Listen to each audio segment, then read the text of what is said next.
नमस्कार साथियों, स्वागत है आपका मेरे यूट्यूब चैनल फार्मासाइट 2.0 में। आज हम लोग दोस्तों बात करने वाले हैं निमोनिया के बारे में, जो कि ज़्यादातर सर्दियों में अक्सर करके बच्चों को होता है और कभी-कभी गर्मियों में भी ठंड के प्रभाव में आने की वजह से हो जाता है। जब बच्चा सर्दी के प्रकोप में आता है या फिर ठंडी चीज़ों का इस्तेमाल करता है या पानी में भीगने की वजह से या फिर कुछ केसेस में वायरल, बैक्टीरिया या फिर फंगल इन्फेक्शन की वजह से भी बच्चों को ये ज़्यादातर अपनी चपेट में ले लेता है। जो कि बच्चों के एक फेफड़े में होता है, फिर उसके दोनों फेफड़ों को भी अपनी चपेट में लेकर एक गंभीर बीमारी का रूप धारण कर लेता है।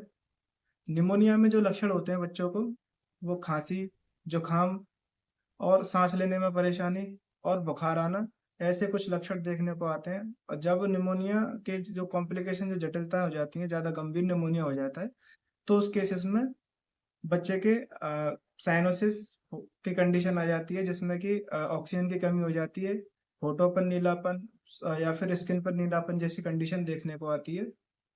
बच्चा सांस नहीं ले पाता है, तो ऐसी कंडीशन है क्रोनिक निमोनिया में देखने को आती है, जिसको बिगड़ा हुआ निमोनिया भी आप लोग कह सकते हो।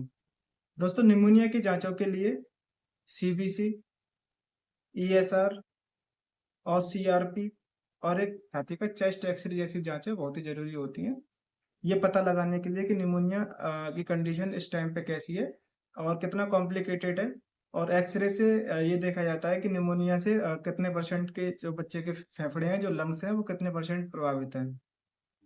साथियों, कुछ ऐसे लक्षण होते हैं जिसमें हम ये पहचान कर सकते हैं कि बच्चे को सीवियर निमोनिया के लक्षण तो नहीं है या फिर कोई गंभीर निमोनिया का कोई लक्षण तो नहीं है, जिसकी वजह से बहुत सारे कॉम्प्लिकेशन हो। तो उसके लिए आप लोग देखोगे कि जब आप बच्चे की नाक को देखोगे तो बड़े फोर्सफुली तरीके से सांस लेता है। जो बच्चे के जो दोनों नाक के नकुए होते हैं, वो बंद हो जाते हैं सांस लेने के तौर पर, नॉर्मली खुले रहते हैं। जब बच्चा तेजी से सांस लेता है तो ये बंद होने चालू हो जाते हैं। तो ये भी एक कॉम्प्लिकेटेड निमोनिया के लक्षण होते हैं। दूसरा दोस्तों, जो उसके छाती का जो पिंजरा होता है, जो इंटरकोस्टल स्पेस होता है, उसमें आप देखोगे कि सांस लेते समय जब बच्चा जोर से सांस लेता है तो छाती के साइड में गड्ढे बन जाते हैं, जिससे ये पता लगाया जाता है कि बच्चे को ज़्यादा ही गंभीर सांस लेने में परेशानी है, जो कि बहुत ही फोर्सफुली तरीके से सांस ले पा रहा है। तीसरा दोस्तों, इसका पता लगाने के लिए ऑक्सीमीटर से भी देखा जाता है कि कहीं ऑक्सीजन वगैरह की कमी तो नहीं है या फिर स्किन पर या होठों पर नीलापन, साइनोसिस की कंडीशन तो नहीं है। तो इससे भी निमोनिया के कॉम्प्लिकेशन का पता लगाया जाता है।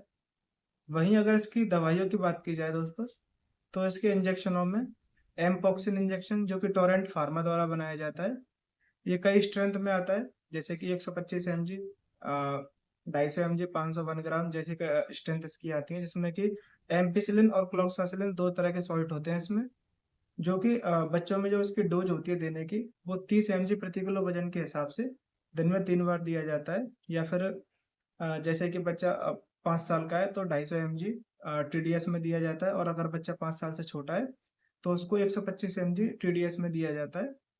तो ऐसे करके इसकी डोज मेजर की जाती है।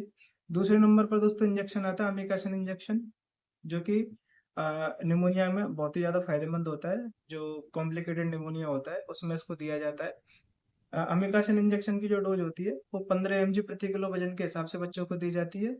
इसकी जो डोज होती है ये सुबह शाम दी जाती है, और ये दोनों ही इंजेक्शन इंट्रामस्कुलर या फिर इंट्रावेनस नस या फिर कूल्हे पर दोनों ही रूट से दिए जाते हैं।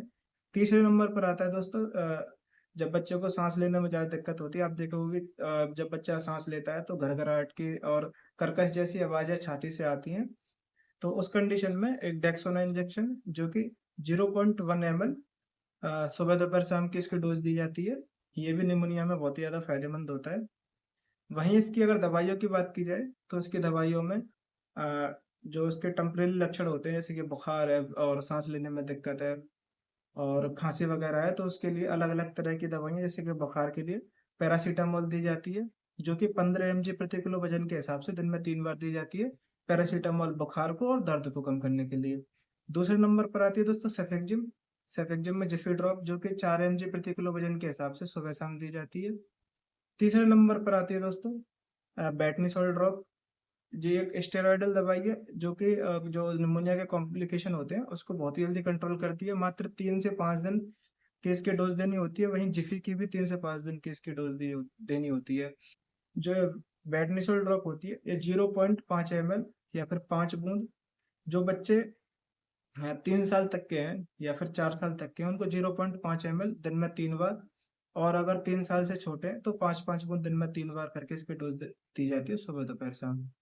अगर बच्चे को सांस लेने में दिक्कत ज़्यादा आ रही है, साइनोसिस की कंडीशन है, तो उसके लिए बच्चे को डेरिफेलिन की सिरप, जो कि 1 से 2 ml तकरीबन सुबह दोपहर शाम दी जाती है, और एक अस्ताकाइंड एलएच ड्रॉप, जो कि बच्चे के जो कंजेशन होती है छाती में सकर सकर की या कर्कश की जो आवाज़ आती है, और जो बलगम जकड़ा हुआ होता है और सांस की नलियों में जो बलगम जकड़ा हुआ होता है उसको बाहर निकालने के लिए और खांसी को कम करने के लिए अस्ताकाइंड एलएच ड्रॉप दी जाती है, जो कि 10-10 बूंद दिन में 3 बार देनी होती है, सुबह दोपहर शाम। ये बच्चों की खांसी के लिए बहुत ही फायदेमंद होती है। इसके अलावा नेबुलाइजर के तौर पर दवाई दी जाती है, नेबुलाइजेशन किया जाता है बच्चे का, जो कि बफारा देना होता है। उसमें अस्तालिन रेस्पूल्स आता है, जो कि अ, बच्चे की जो ब्रीथलेस की दिक्कत होती है, सांस लेने में समस्या होती है, उसमें नेबुलाइजर का बहुत ही अहम रोल होता है। ये दिन में 3 बार या फिर सुबह शाम दिया जा सकता है, 3 से 5 दिन। इतने में ही जो निमोनिया के जो लक्षण होते हैं वो कम होना चालू हो जाते हैं। तो यही सारा ट्रीटमेंट निमोनिया के लिए होता है। बाकी की अगर कॉम्प्लिकेशन साइनोसिस वाले होते हैं दोस्तों, तो ऐसी कंडीशन बहुत क्रिटिकल मानी जाती है। तो ऐसी कंडीशन में बच्चे को हॉस्पिटलाइज भी किया जाता है, ताकि उसको बेहतर से बेहतर चिकित्सा मिल सके और ऑक्सीजन जैसी सुविधा उसको उपलब्ध कराई जा सके। उम्मीद करूंगा दोस्तों आपको मेरी वीडियो पसंद आई होगी। अगर आपको मेरी वीडियो पसंद आई हो तो वीडियो को लाइक करें, शेयर करें, और आप अगर मेरे इस चैनल पर नए हो तो चैनल को सब्सक्राइब